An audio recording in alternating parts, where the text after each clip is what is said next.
भाजप महायुतीच्या मंत्रिमंडळामध्ये नांदेड जिल्ह्याने 9च्या 9 जागा निवडून दिलेल्या असतानाही एकाही आमदाराचा त्या ठिकाणी मंत्रिमंडळामध्ये सहभाग घेण्यात आलेला नाहीये। हा नांदेडच्या जनतेचा खऱ्या अर्थानं अपमान आहे।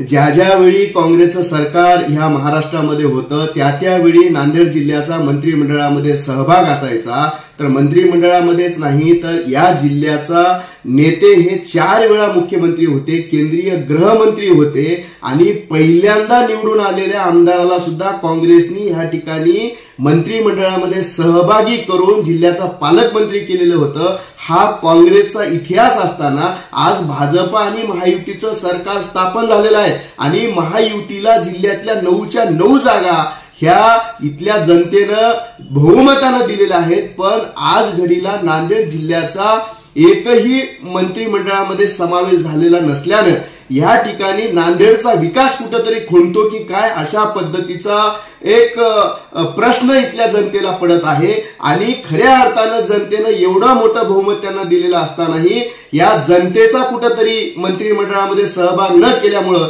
जनतेचा अपमान ह्या ठिकाणी होतोय। म्हणून येणाऱ्या कालावधीमध्ये नांदेडच्या जनतेने कुठेतरी विचार करण्याची वेळ ह्या ठिकाणी आलेली आहे असं मला ह्या ठिकाणी वाटतं।